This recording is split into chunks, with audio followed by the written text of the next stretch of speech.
We begin with continuing coverage of an early morning shooting involving a Greenville police officer. A suspect is dead and the officer is injured. The shooting happened on Brookville Drive off of Allen Road around 4 this morning.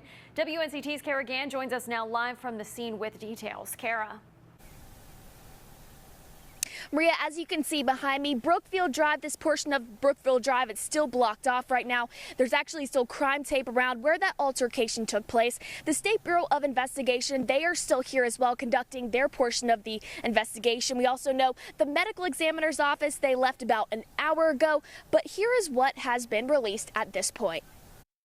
They heard a loud crash and a bang and even heard a male voice. Around 4 this morning, Greenville police responded to a family's worst nightmare, a home break-in. Police say the residents hid waiting for police to arrive. That's when an unnamed officer found the suspect wandering along Brookville Drive. He gave verbal commands to the suspect and did not comply to the officer's commands. And from there, a fight broke out between the officer and the suspect. This was a very violent encounter between our officer and obviously a deadly encounter in the end. The officer shot his gun multiple times at the suspect. Emergency response arrived and tried to treat him, but he died on the scene. Unfortunately, anytime this happens in anybody's community, it's just a very difficult situation for everybody involved. The officer was not shot, but was transported to Vidant with multiple injuries from the fight. The State Bureau of Investigation is now in charge and will be investigating throughout the day. It's hard to believe, and especially in this neighborhood, it's so quiet around here. The altercation comes as a surprise for neighbors. One neighbor says he's only lived in the area for a year. It was a real surprise.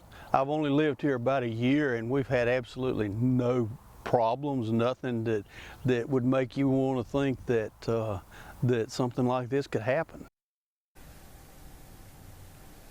The SBI is expected to be here a few more hours. They have identified the suspect, but they're not releasing that information at this time. But when they do, we will bring that to you on air and online. Live in Greenville, Kara Gann, 9 on your side. Thank you, Kara. Now, according to the Greenville Police Department, the injured officer is expected to be released from the hospital sometime today.